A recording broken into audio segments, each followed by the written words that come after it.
We would like to begin this summit with a land acknowledgement from Amy Park. We respectfully acknowledge that we are on treaty land. We acknowledge all of the many First Nation, Métis, and Inuit whose footsteps have marked these lands for centuries. Thank you. Begin with, we want to make this meeting as accessible for everybody as possible. We ask you to shut off your video and mute your audio while you aren't speaking so that it's easier for other people attending to see the ASL interpreter and so that we can all hear who is speaking or see what is being said. To do this, move your mouse to the so that your pointer, or use your finger if you're using a tablet or a phone, and move the pointer to the bottom of your screen. A row of pictures and words will appear. This is the toolbar. On the left side of the toolbar, there are symbols that look like a video camera as well as a microphone.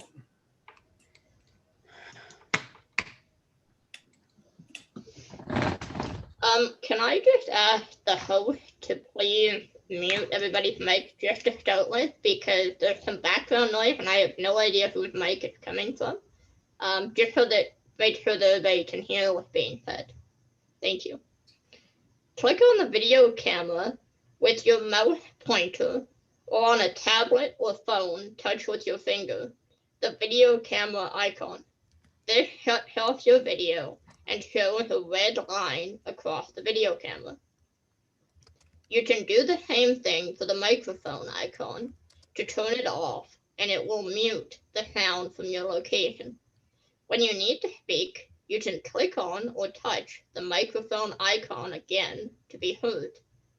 If you have problems doing these things, our moderator can help guide you to turn your video and audio on and off. Also, if you are calling into this meeting by phone, press *6 to turn your audio on and off. This helps make sure we can hear the MCs and speakers better. If you have any difficulties with our instructions, please message one of our moderators. You can do this by going over to the toolbar at the bottom of the screen to click on chat.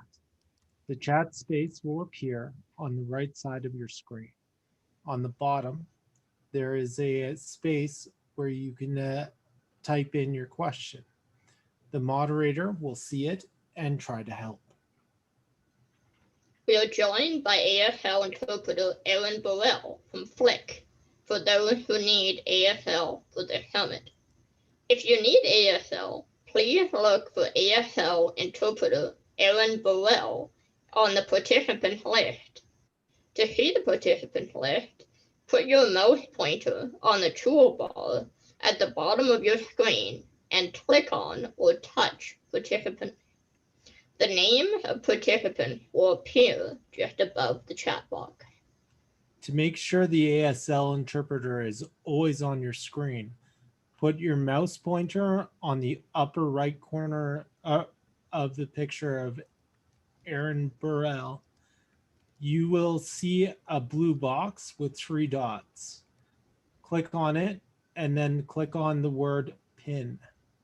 Once you have pinned to Erin Burrell, you will always see the interpreter on one screen.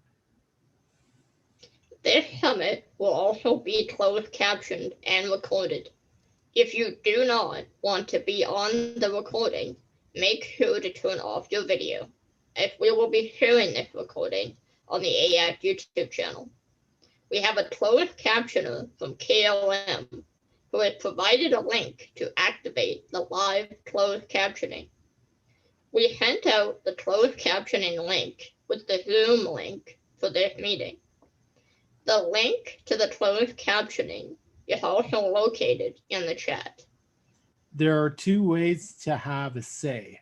You can use the chat to type in a message to our Tell Me Your Ideas moderators, or you can click on the blue raise hand option located at the bottom of the participants list.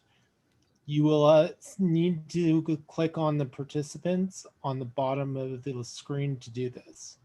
If you are calling by phone, press *9 on your telephone to raise your hand.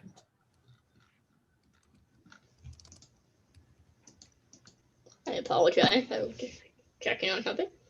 This will also be the way to let the host and moderator know that you have something to say, and we will add your name to the speakers list.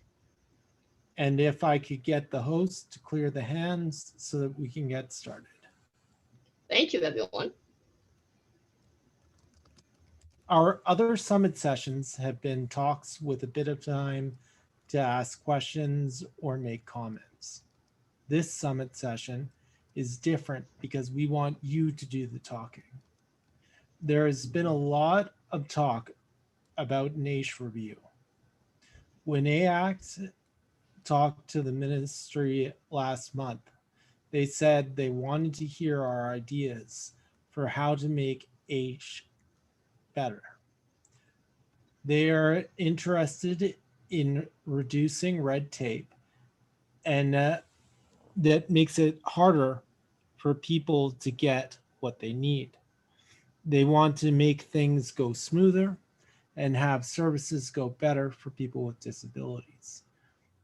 We said we would ask our disability community for good ideas to make the AISH program better.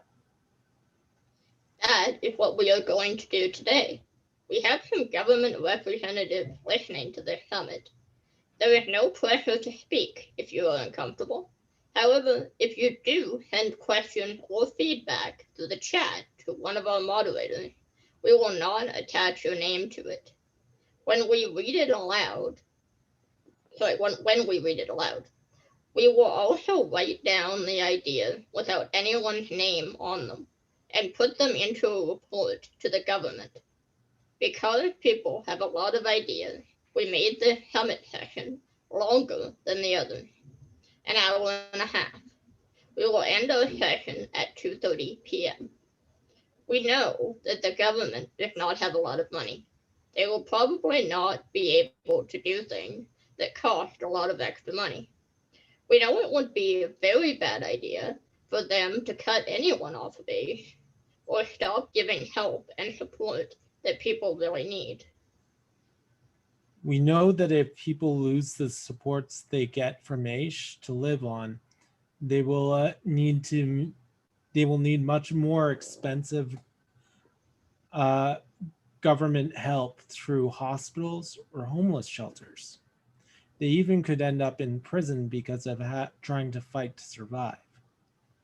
Less government support means more strain on the system. This is a bad idea during a pandemic. So we will start with the idea that everyone who gets help from AISH should get it. Now we want you to share 3 kinds of ideas with us. Number 1, how can the Alberta government make the AISH program better without taking away what people need? Or what thing could they change that could save money? Is there a way to make essential things cost less?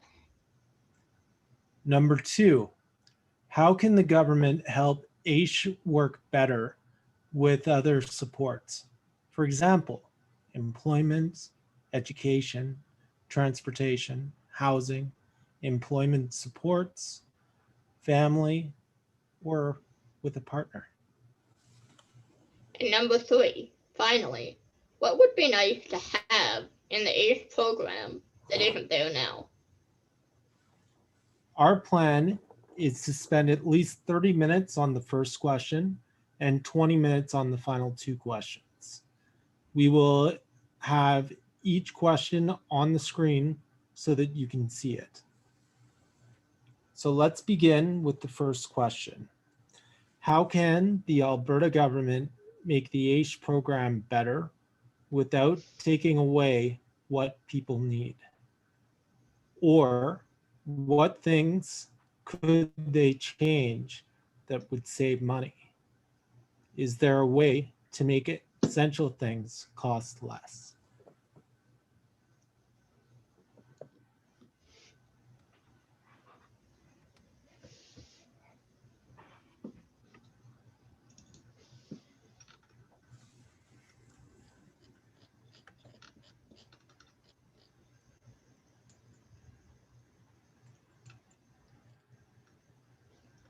So this was sent to me, and it just says, what about people that need AISH in the future? She suggests that the first thing we should do is eliminate the monthly mailing. I think that's a great suggestion. I have another comment that says it would be helpful to transition to an annual rather than a monthly income reporting. This would help reduce cost and make life simpler. I don't know if this person wants to speak on that, but I know for me, having a job, the amount of time that I've forgotten or AISH claims they haven't gotten my pay stub, and so I haven't gotten paid. That actually happened to me with the date change. And it caused panic, and you can't pay your bills, you can't do anything. So moving on to a annual income audit, or whatever you want to call it, is a great idea.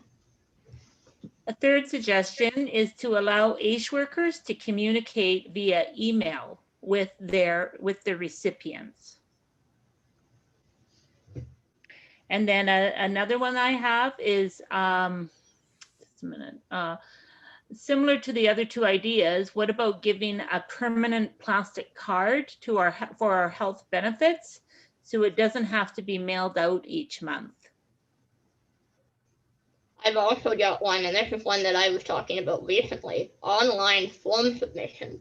Because especially during the pandemic, with the AISH office in Edmonton anyway, being closed, you can't get in to do the form, so you don't really know what to do.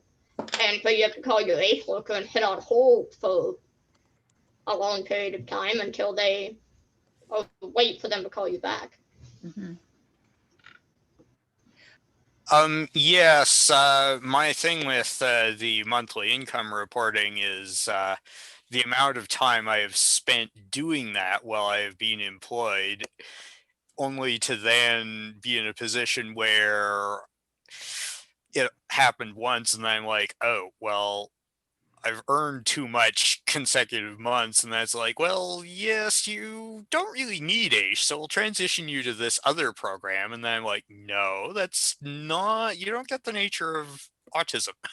Just because I'm doing well now doesn't mean that I will be able to hold this job for the long term. And so by turning AISH into some sort of minimum income program, whatever that looks like, where essentially you have a taxable type benefit of, we pay you a certain minimum every month, but then you're free to earn up to whatever the first tax bracket is, would be very beneficial, because then rather than me staying away from the world of work because I fear losing my AISH, I would be willing to entertain picking up some casual or part-time employment again if I knew that every year instead of every month I would end up going through a taxation process where it's like, okay, income tax time, I know I will be taxed on everything above a certain amount of money, and I know that a certain amount of money is going to be coming from AISH each month. That would make my life really simple. From Another person is let people get their 3-month prescriptions at a time to save dispensing fees. 3 letters. One other person said they received 3 letters from multiple workers instead of just a phone call or directly talking.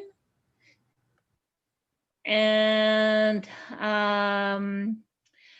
somebody suggests that when somebody is hospitalized or has to go and get AHS supports or whatnot, that they change it back to 90 days instead of the current 30 days, that their AISH is suspended.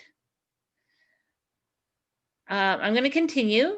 Somebody else suggested that they would like to see a list of available AISH support services and then be able to directly ask for those supports via fillable online request forms.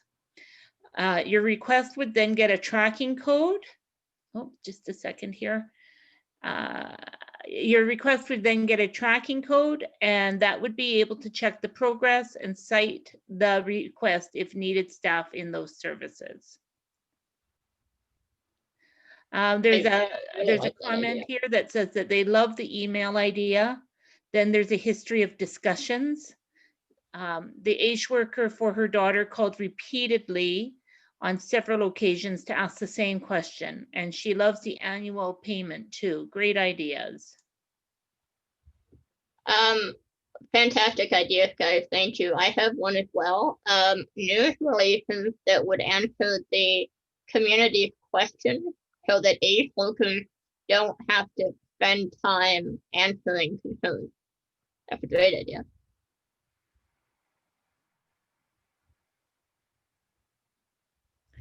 Another comment, perhaps people on AISH could have a card they show when purchasing essential items such as groceries, medication, or paying utility bills, and they would receive an automatic discount at point of sale, kind of like a senior's card.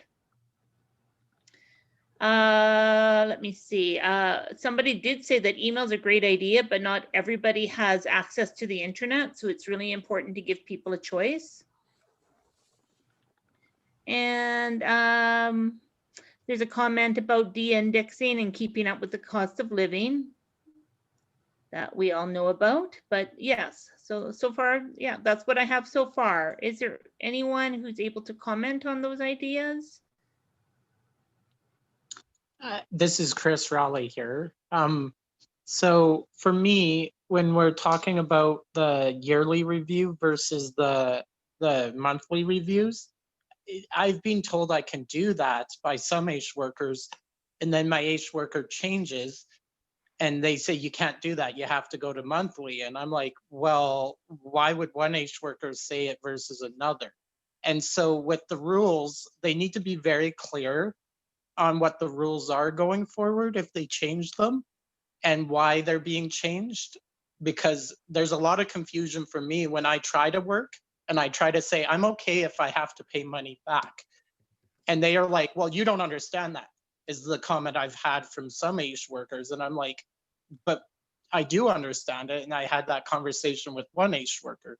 So for me, a solution is having the rules very concretely set, because what I understand is AISH workers can interpret the law or interpret the rules the way they see fit. And so there's a lot of confusion going forward for me. So that's all I wanted to say. Thank you, Chris. So far, we're on the questions. I've got another comment. Do not claw back EI in its entirety for other benefit programs, so that the persons with disabilities would be encouraged to apply. Number 4, bring in a provincial sales tax or PST, as the spending isn't a problem, the revenue is the issue.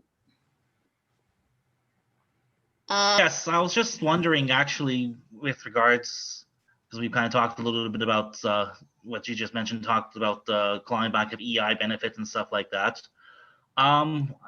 maybe we should be looking towards the federal government and pressuring them into maybe setting up a general or assured universal basic income. That's what I think that we should be that should be available for all citizens of Canada.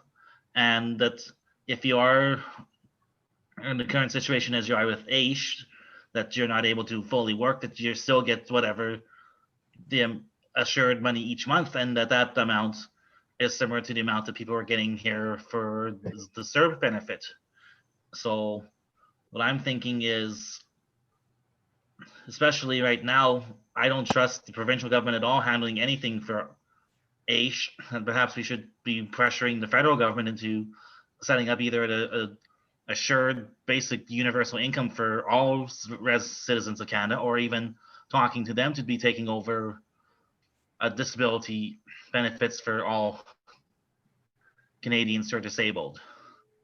Somebody said that it's really important to make reporting requirements clear and to communicate in plain language. There's a lot of confusion, and there's seems to be a lot of red tape around that. So making it a little bit easier. Somebody said that they agree with needing a health benefit PDF or document stating the actual benefits and financial asset limits. And that somebody agreed saying consistency is lacking and causes a lot of confusion. So having a lot of hard and fast rules that are clear and proper training for AISH workers. And having an annual top up if you're not able to work, like UBI. Streamline reporting through a portal. And the final comment would be CCP disability should be considered employment income and clawed back at the same rate as working income. Go ahead, that's it. I have no more questions on my end. Does anybody else, any other moderators gotten any other questions? Or does anybody, any other participants have any other questions?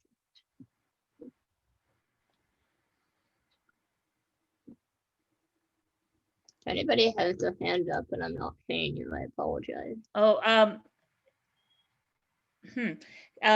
somebody is saying that workers should know what the deals and savings are for people in low-income communities, such as TELUS for Good, which is internet for $10. She said it would be really good if that information was known by the workers.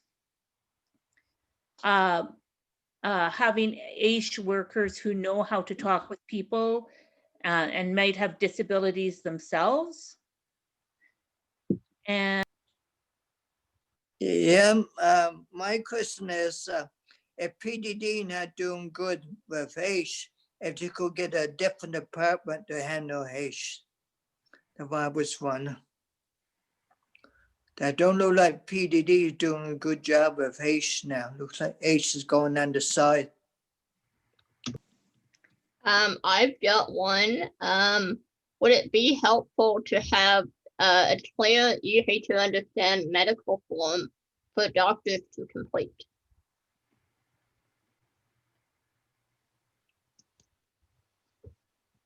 That's a suggestion that I've been asking them to do for a long time.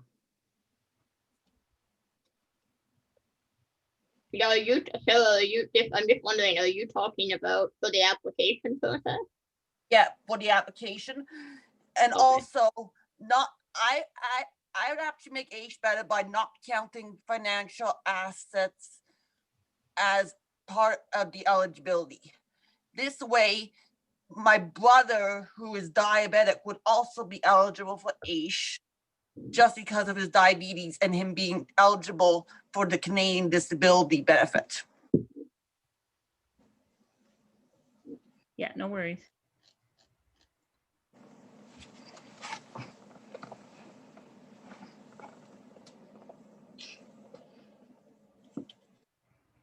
Okay, I think we can move on. Okay, well, thank you guys for the feedback on that question. We'll move on to the second question.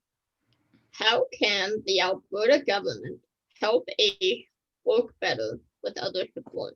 For example, employment, education, transportation, housing, education. Oh, sorry, I have employment twice on my note. I apologize. Employment support, family, or a partner. I'll have about 20 minutes to talk about this topic.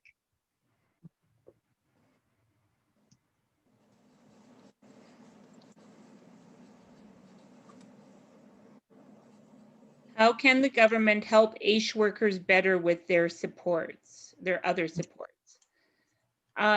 So if you'd like to send me your questions again or raise your hand and we will get to you.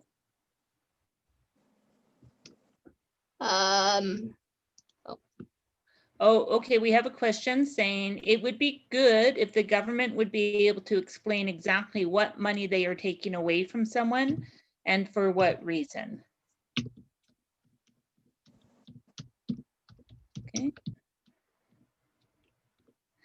So how can can we have some ideas of other supports? Somebody's asking a question that they're not quite sure what you mean. So I'll kind of use the example of employment. There's a lot of support out there for people to help them obtain a job, but how can the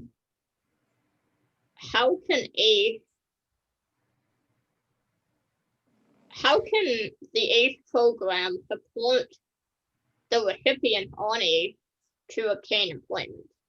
So one of the examples we have here is housing, that if we could have some sort of partnership with some of the housing authorities to understand that living in affordable housing is leading to a greater level of poverty.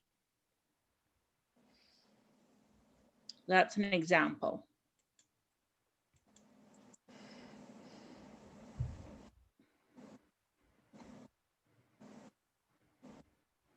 So are there other areas like healthcare that AISH could work better in order to provide better supports at I guess for lack of a better word, a more efficient way? I know with the Calgary Transit Low Income Bus Pass program, their price is based on people's income. It's on a sliding scale. So perhaps, I don't know about the other programs in Alberta, but maybe having them on a sliding scale as well. So when AISH goes up, people don't get cut off of that bus pass program. Okay, we have another one. Clawing back is based on the idea that everyone could grow their own garden. But the carrot and the stick ideology doesn't work with the disabled community. If they do not have choice, they cannot be encouraged not to have a disability. AISH has the goal of meeting basic needs, but basic needs do not allow the disabled community to achieve a state of well-being. Allowing a state of well-being to be achieved cuts the cost for mental health and poor health related to food deficiency, food deficit. So one of the other ideas we have about AISH working better with other supports is like when somebody has to go to the hospital for 30 days, and then they lose their housing because they can't pay their rent because they're not getting AISH. We need people in AISH to understand that and to work with people to help them get their housing back or keep their housing, at least give them enough AISH to pay their rent. So that's an example. Otherwise, also is AISH working better with public transportation in the rural communities, because transportation is often not available. So AISH workers need to have a better understanding of the needs of rural communities and understand that not everybody is in the city, and they're two different worlds. So another one is setting up government training programs and supports for those with invisible disabilities who want to work and be more what they are. A common theme in some of the questions is expanding PDD eligibility so that many people who are on AISH and don't qualify for PDD get some supports. There's a comment here that because they're not on PDD, they're causing other systems to be overwhelmed. And they feel that if it was proactive and they got their PDD supports, they would not overwhelm other systems like Alberta Health Services or one or other social services. So my question is, if they set up a board with disabled people on the board, look over AISH and see how the AISH is distributed across Alberta. I think that would be a good thing. If they have a board set up, look into AISH and see how, see how AISH works and all that stuff. So I think that would be a good thing. Yeah. Thank you for here. AISH workers need to be available in smaller communities if we can't drive into the city for appointments. Some people are not able to access other funding for, say, employment training because they do not qualify for the funding because of certain qualifications. Is there a way that AISH could help to facilitate a training fund to help those people who do not fit other criteria? That's a great one, because I think that is definitely a problem with some, where you have some criteria in some places that people on AISH just don't fit, and that's definitely a problem. So we had a couple more comments that we need more employment programs for people who are not PDD eligible. There seems to be a 2-year waiting list for some of the organizations that do help people find work. Let me see, therapy, like somebody needing mental health therapy. Being disabled with mental illness means no mental health support when it comes to therapists. And having AISH workers who know resources where they can direct people for help, like a little survival guide with local supports would be useful. AISH and Justice, yeah, AISH and Justice, it's totally inefficient to force a person to reapply. They didn't get cured while incarcerated. So yeah, having that waiting time before they can get back on AISH. Sorry, go ahead, sorry. That's okay. No, I just have one here. People shouldn't lose their AISH income when they choose to get married.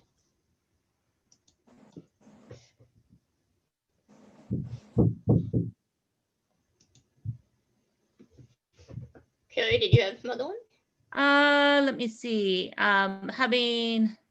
In mental health housing, people are required to have a case manager. The case manager is the go-to person should the person be unable to talk for themselves.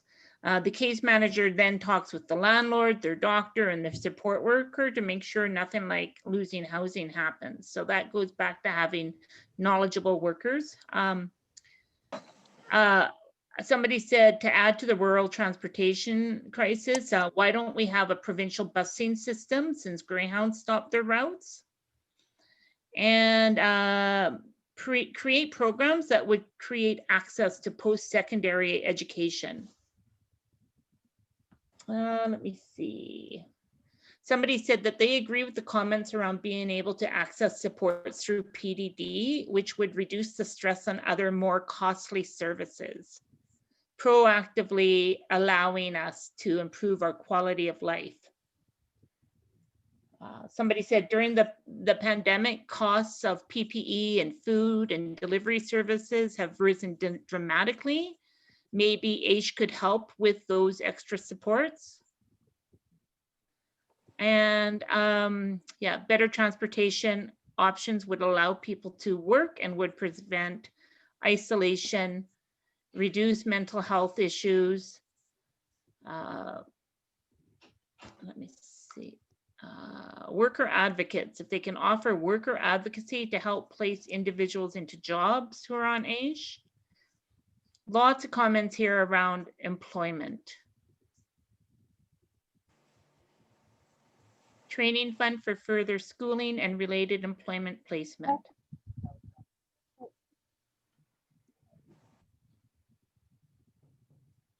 And lots of questions about AISH eligibility shouldn't be affected by a spouse's income. Yeah. Yeah. Have employers provide adaptations. Yeah. And that's it. Okay, well, we'll just do one more call out. If anyone has any comments or questions, please send them to a moderator. Oh, I got one.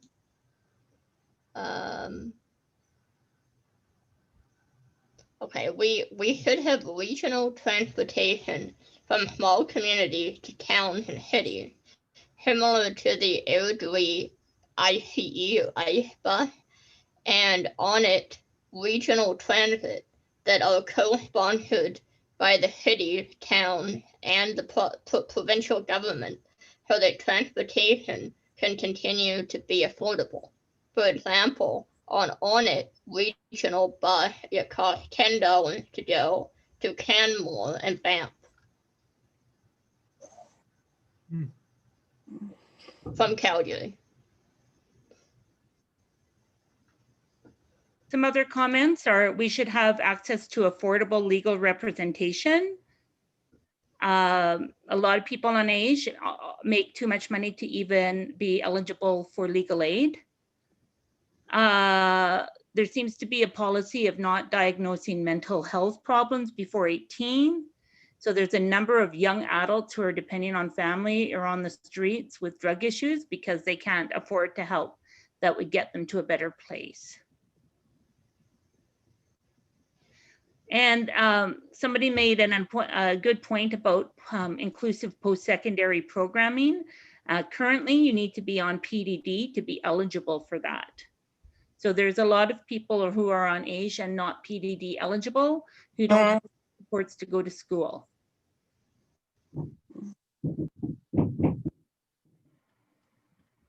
And then somebody made a really good point about civil representation, about how people with disabilities need to be involved in, I guess, I'm assuming here, elected positions with their towns, their provinces, their cities.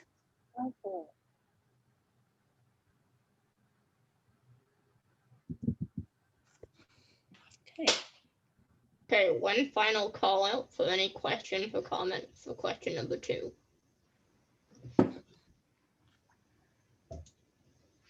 Okay, I have one. With the AISH code, people should be eligible for reduced recreational city programs and paratransit services if they need to use them.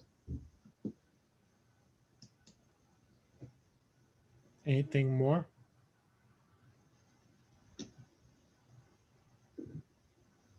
Going once, twice. All right, so finally, let's move on to the last question. What would be nice to have in the AISH program that isn't there now?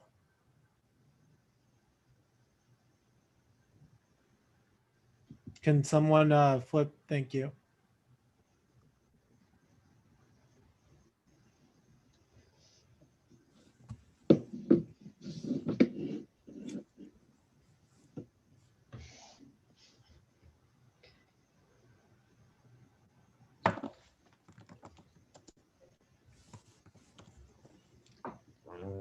I'd say AISH I don't know where it fits in, but I would say AISH should last past 65.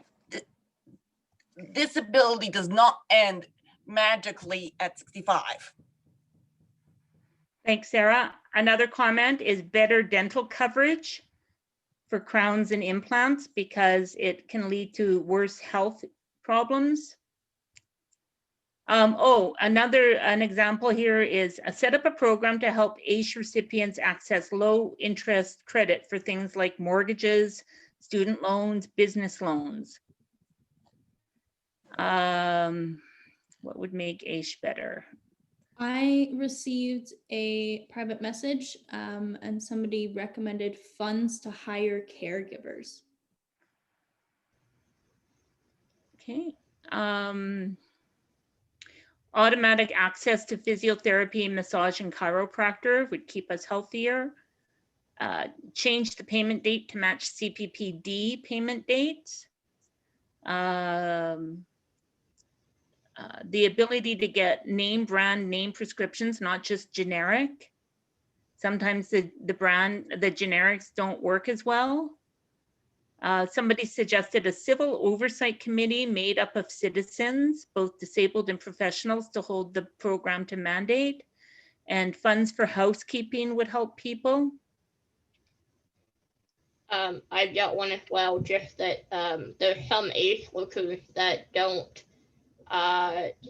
seem to care that much about the people that they support, and it would be nice if more AISH workers were considerate and showed that they cared about their client.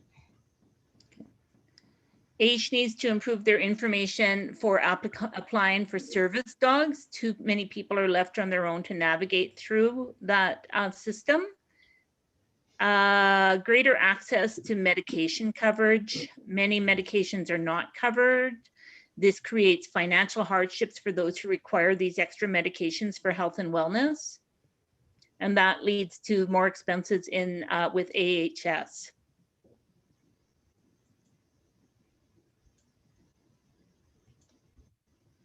I'd like to give one if I could. I know for me personally, like I have a hearing aid, as well as I have medications that aren't covered by a medication.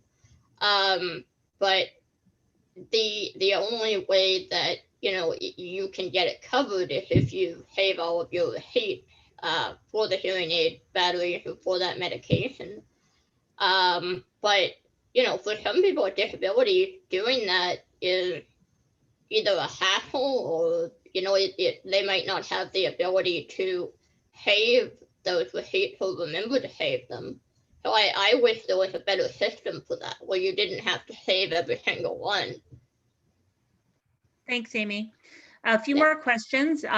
There's somebody that says access to services offered by PDD agencies in terms of housing, employment, post-secondary education, access to occupational and physical therapy, art therapy, help with coverage of extended dental and healthcare benefits, re-index AISH, of course, better mental health supports for those in rural communities, support workers for those who may need help with some areas of their life but don't qualify for PDD, especially for those that don't have family or friends helping them.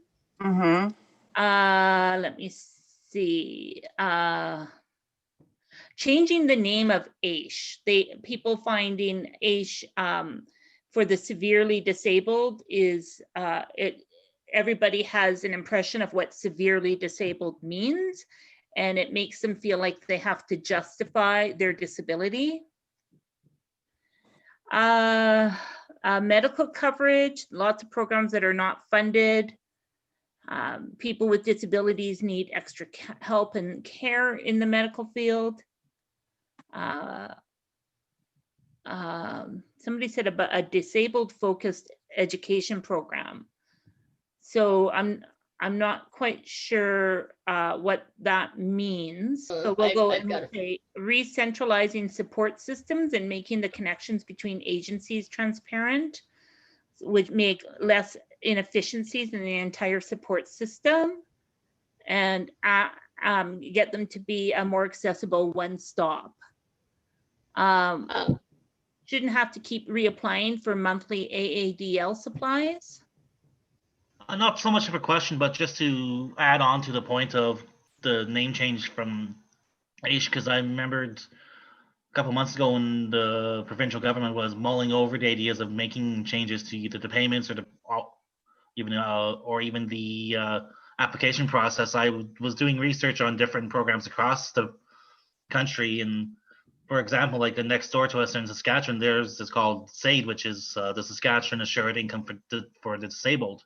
And especially when you have the Premier's so-called issues manager, Matt Wolf, on Twitter questioning what is considered severe, like perhaps dropping the severe part of the handing of AISH would have renaming it to something like the Alberta Assured Income for the Disabled, something like that would be beneficial. Thanks. I Okay. go, Chris. And my question is, like, some funds for those people, for dietitians and for trained workers, that the workers do the cooking for the people on AISH. First, I know they do, the workers go in and do some cooking for them. So there's some money through AISH, or they could get some funding for workers to train out cook food for those people, would be good. AISH workers should be convenient to people with intellectual disability or mental health. AISH should, this is a different one, AISH should work with post-secondary school to ensure there is funding for students with disabilities to cover the cost of tuition and books, so they can pursue whatever degree, diploma, or certificate they choose to pursue, not just special ed programs. I have another one. The government needs to be more responsive to email with express concern from the disabled community. And another one. AISH had a transportation fund on it at one time, and then it moved to PDD and then was gone. They need to look at that. They need to look at that, especially for the one in the rural areas. And another one.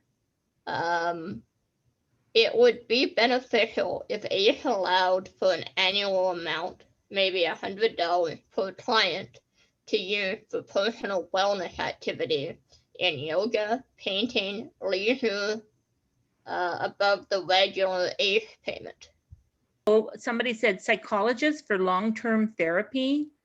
Public Alberta Health Services doesn't support and pay for extensive therapy for the debilitating mental illness. Somebody has a discount rate of $85 per session twice a month. That is recommended for 2 to 3 years, but so that completely cuts into a large chunk of their funding. An idea of AISH covering tuition and books at post-secondary schools for any program of study. That AISH workers should be acting on their clients' behalf. More like a social worker. Access to trained workers who can cook and assist in other activities not accessible for the recipient. People who aren't PDD eligible. This might include rides to appointments, household management, medications, things that home care won't provide. And let me see. Access to continued mental health supports is crucial. Additional money to cover costs of rural transportation, groceries. Groceries are much more expensive in smaller communities. Somebody said, please warn us ahead of time when funding is changing on amounts and what is covered under AADL and prescriptions. I'm just going to finish off in the chat here, and then I'm going to go to the people who have raised hands. Yeah. Less bureaucracy in the administration of AISH benefits once an individual has been approved. Some examples are duplications of requests by caseworkers. Workers appear to lack understanding and are disconnected to the many challenges confronted by those with disabilities. AISH processes are cumbersome and far too much red tape. And I was watching it. A lot of us were, I have a comment actually. A lot of us people are complaining that they won't get their January AISH benefit until the end of December. And I was thinking maybe they should be a small payment added on to December's benefit that the person could use for Christmas presents and other festive items required at Christmas time, just like they add on a small benefit for children, for AISH people have children in schools. I'm just gonna do it on via mic, but I think AISH workers should pay for the chiropractor appointments as well. Let me see. Supports for families when the person on AISH is struggling to cope with mental health or addiction difficulties, but family members don't have guardianship. So there's a system process there. Review of whether AISH is in alignment with CRPD, and have a program that is temporary, meaning it's easier to apply and make it temporary for 1 year, where you can get some assistance. They may also cover unseen issues not covered. Well, I have a statement, if that's allowed. Go ahead. I just feel that the basic problem is that everybody in our community is suffering from a lack of funds. And if more money was provided, a lot of people would be a lot happier. The idea of meeting basic needs is really not enough for our community because our basic needs aren't always being met. And I don't think we should be terribly humble about asking for more, because I do think we are suffering in this time of COVID, and that it should be okay for us to ask for more. And that's all I have to say. A couple here. The AISH program is affecting our family. The CRB is trying back too hard. And another one, government should limit the fee for AISH until the pandemic is over.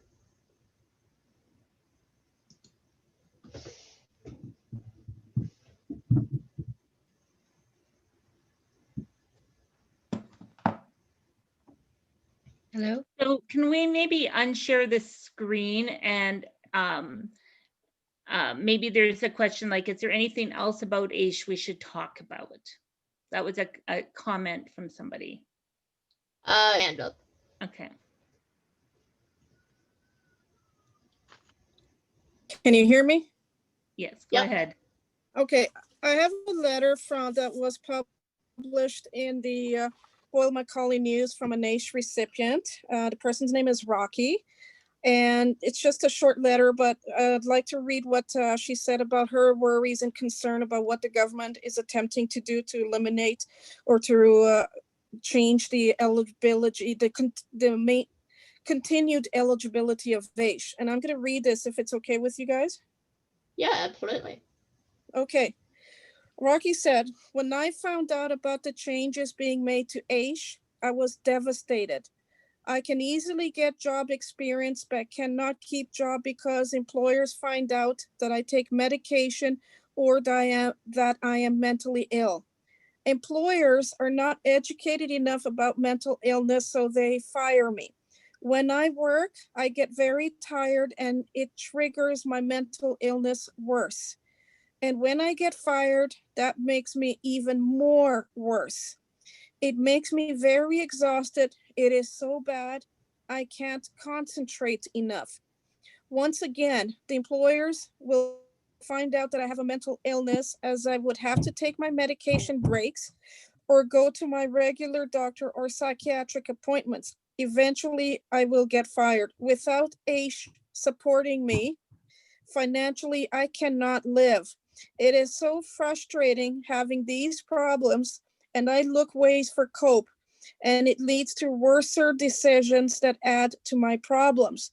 And that makes me so much in despair and affects my eating, sleeping, and drug use to cope. And that in its own creates a whole new list of problems. So tell me, my friends and people, what are you doing now to us? She was addressing the AISH government, our government. You are creating more devastating issues to our minds, which leaves us in a panic, despair, and confusion. You, in brackets, government, are the ones that are out of your mind. Ha! And just lately, I had an even worse diagnosis added to my long list of illnesses. I don't have enough paper and ink to write to express my feelings toward the government's new measures. Sincerely, Rocky. Now, I would also like to add to this, the day that she was taken into hospital, that she spent there about 3 weeks or close to 4, she was admitted to the psychiatric ward. This is on a separate matter here. When I was there during that week in August, when all the flurry of news and media talking about AISH being potentially cut or changed or eliminating the mental health aspect of it, all that. Well, I was at the hospital visiting my friend. She was told that she was being released early because they needed a bed. So she couldn't even finish her treatment. She had to be left early, not because of the hospital wanting to do that, but because there was a flurry. And I overheard the nurses talk about a flurry of people attempting or trying to take their lives. And they were admitted in the ER, and they only had 1 or 2 beds available because the whole psychiatric ward, all 2 or 3 of the wards were completely full. So they needed those extra beds, those beds. So they were letting off the ones that they felt were kind of well enough to be discharged early. And yet there's a whole ton of people in the ER because that week was such a terrible week. When they were hearing all these news and contradictory news, the government said, no, we're not going to cut AISH. No, you got to have to do a requalify every year. All that adds, it builds up. And then the pay date changes and all that. So a lot of people were just desperate enough that they were trying to take away their lives, and they were in line, not in line, but in the ER, and they didn't have enough beds in ER to take the extra patients in the waiting room that needed to get in. So this is what I've observed, and I find that very cruel on this government's, side, or their actions to do this and wanting to even consider doing such a thing. And when there are many people out there that have invisible illnesses, you can't see if a person has severe pain. It doesn't show on their face or their body. You can't tell. Other people have severe mental illness or mental illness that are moderate, but it's enough that they could only work 1 or 2 days. I'm that example. I have the ability to maybe do a few hours of work, but I get so tired and exhausted based on the several illnesses that I have, physical and mental, that the rest of the week I am unable to continue working, that I have to rest several days for that just a few hours of work. I used to volunteer, but I've been getting sick so often that I end up having to leave the voluntary position because it was actually making me worse. I wish I could continue doing things. Thank you for your comments. I'm going. Yeah. We do have a few people. We have a few questions. We have. So my comment is, if 3 levels of government would take a good hard look at AISH, Department of Health and Housing and Mental Health, if they spend 1 day look at it, how they could help people in AISH, I think that would be good. So that. Hi, yeah, I have a comment here. My husband and I, I'm the recipient of AISH, and so we're shared through spousal amounts, but we have had a really hard time with this CRB program, and we're absolutely disgusted in the government system because it's an attack on 2.5% of families. Now, we have discovered that the other huge portion of people on AISH are actually single people. And so if you're taking ratios and the spousal amounts and you're looking at what's going on, this is a personal attack on families. And when families can't stay afloat, we have a bigger problem with this AISH system than we know it, because it looks like it's such a small portion of us on AISH, but it's actually not. It's children involved. And I think the government has to recognize when there's children involved, this should be taken extremely seriously. That I have 4 children, aging children, some are adult now, but there's a huge criteria of a situation where our family has other needs, not just dependency for myself, but we all have needs in this home. And through COVID, the CRB is not helping my family at all. I feel like I'm actually the one providing for my husband now and my children because of the clawback. So yeah, the government really needs to look into family problems, because this is affecting my adult child going through college, my children who are in school, and I'm a home educating mother disabled. So I think this is something that we really need to consider about families being involved, especially when there's minors involved, like my 8-year-old. Again, I just wanted to say that I think it's important for this government to talk to the community. Some politicians have made very unfortunate announcements, like Matt Wolf was mentioned with his comment about severely. And that just makes the whole community feel fearful and more stressed, compounding the stress we feel from COVID. So I'd like to see the government answer emails, make announcements that AISH is fully funded and the people on AISH are safe, that they aren't going to face cuts. I don't want our community to be humble or meek, because we didn't choose to be disabled. We shouldn't feel ashamed of being disabled, and we should be allowed to say we deserve to have happiness as well as our basic needs met. And so it's okay for us to ask for more, because currently right now, I don't think anybody feels like they're getting enough. I agree. AISH is non-negotiable.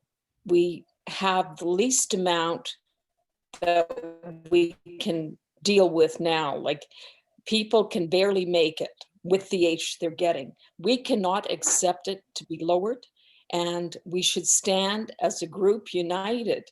Yes, we're disabled. Yes, it's unfortunate that we can't have good paying jobs, but we have to be recognized. We are a group of people that really matter, and we have to have our needs recognized by government. We can't have be tossed aside. Our lives matter just as much as everybody else. And it shouldn't, the AISH amount shouldn't even be on the table. It is indeed non-negotiable. So let's just have our voices heard and just press in to make sure we get what our needs are. As a need for consultation within the community before any changes are made, because rumor spreads quickly, and because of our disabilities, we may not understand something, and it would save a lot of heartache and trouble if the government just told us or asked us before they made a change. Just before we finish up this part, I do have a few. So one is for those of us who have to isolate, especially those of us that are alone and don't have outside help coming in. We need assistance for mental health. And another one, I wish the provincial government would be upfront about if they are making changes to the AISH program, and that they would be upfront about what changes they'll be making.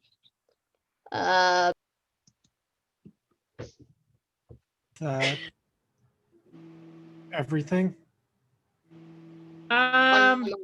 One of them was somebody is speaking in general here with a whole mix up around CERB and EI, and they said their workers were really pushing them towards these programs that they didn't qualify for.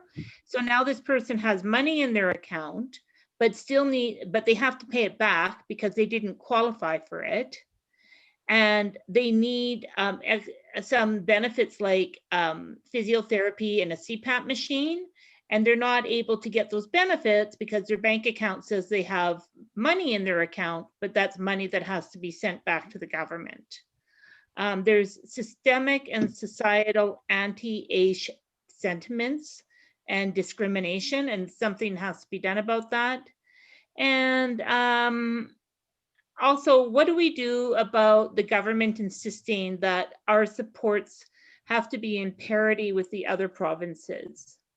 There's a lot of myths about what other provinces provide, but they don't take into consideration other subsidies. That's what I have so far. Oh, yeah, I just wanted to respond to that last part there. With the government of Alberta saying most generous, that's really demeaning our community by saying that we're undeserving. So is making comments like AISH is for people that are severely. Again, that's demeaning our community. That needs to stop. Comparing us to other provinces is foolish because no other province is really doing a great job either of meeting our needs, our basic needs. It's not considering cost of living in other provinces. It doesn't consider the subsidies in other provinces. It doesn't consider that Edmonton is one of the most expensive places to live, as is Calgary. So, you know, these sort of announcements really need to stop because it makes the disabled community feel targeted, and it also encourages discrimination against us by people that are uninformed because they think we're just freeloaders by listening to the terms the government is using. Yeah, but to try to get anyone in government to listen to us has been impossible. I've been trying for actually since it was first announced back in September that they're looking at making changes to AISH. I have yet to receive any email contact from or response directly from the minister's office.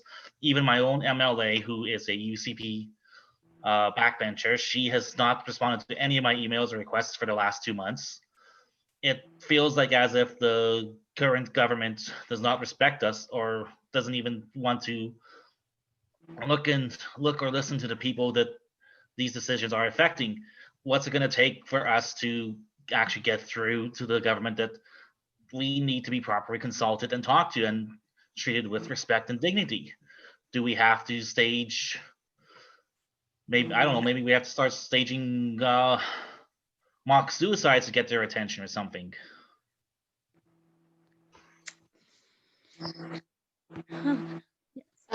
I have one final one just before we wrap this up. Just that the word handicap needs to be removed from the name as well, and just what you said, like John said, it's demeaning. What would you change it to? Disability. I can't think of it. Well, Anything I but something about the Saskatchewan name. Saskatchewan still has disability in theirs, and we have handicapped in ours. Yeah, I didn't say anything about that. I wasn't I- going to do that. Or disability. Because that was Probably something that would be better to have the disability community press to, and something that more of our community agrees on, rather than having a single person determining that this one title fits our entire community. May I speak? I think that the titles aren't as important because if government is stigmatizing or if people are stigmatizing our community, then whatever label you attach to us becomes stigmatized. I think it's I really think it's more important to try to stop the stigmatization instead of worrying about terms at this point. I agree. Yeah.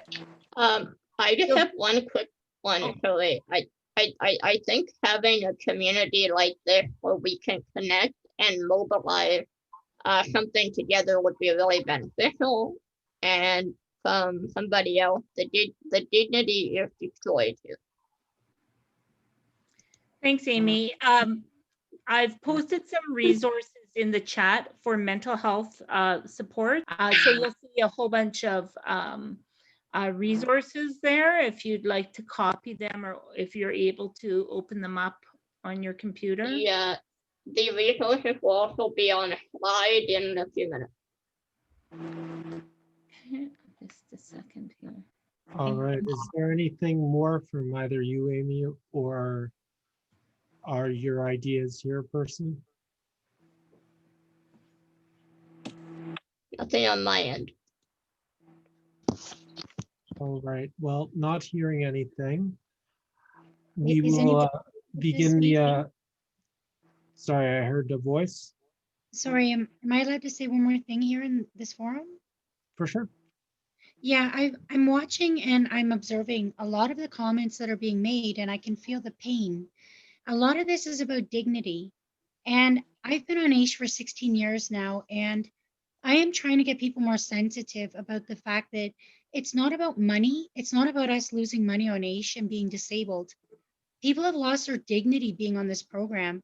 And when Alberta claims to have the best resourceful program here called AISH, we are not reaching the mental health standards, the adequacy, the amount of supports mentally that are needed for people to cope with their daily life. So it isn't just about AISH and the amounts that we are looking for to have a quality of life.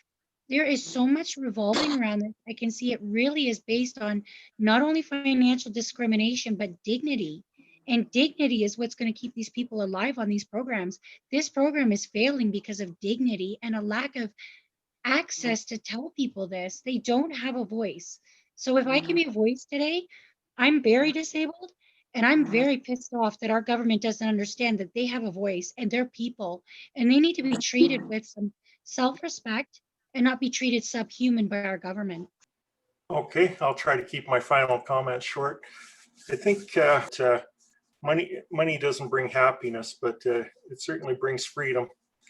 And I think our society is evolving. You hear talks about UBI, and it's evolving because there's a greater income inequality in society, and a lot of people aren't reaching a state of well-being.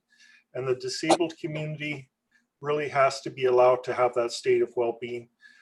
AISH does meet our basic needs barely, but it doesn't go anything beyond that.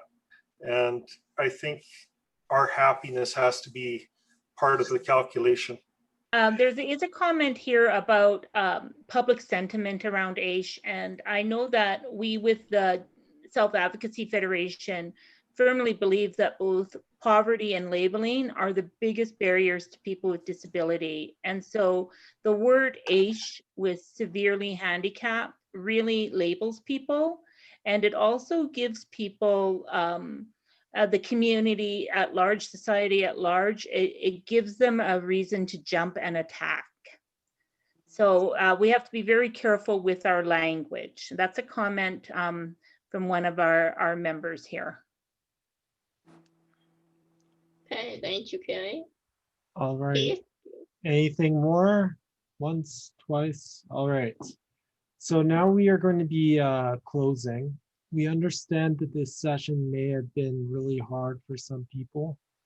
So please look in the chat or on the screen for some places where you can get some help and or support.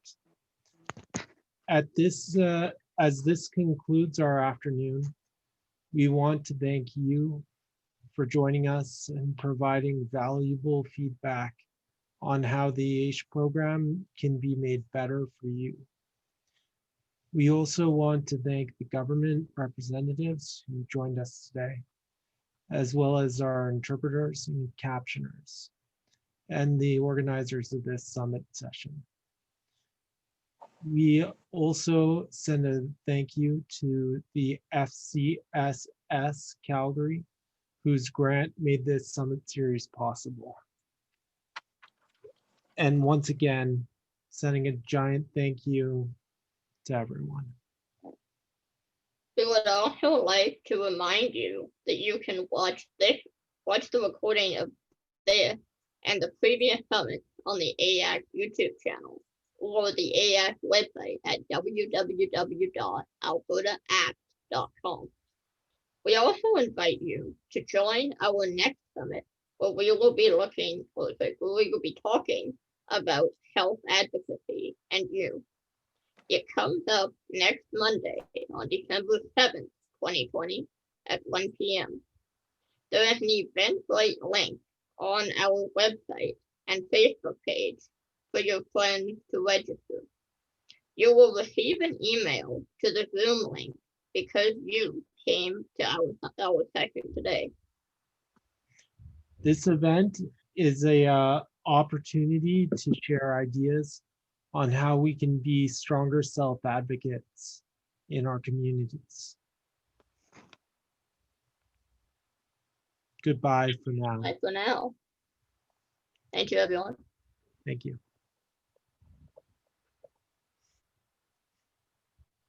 Thank you.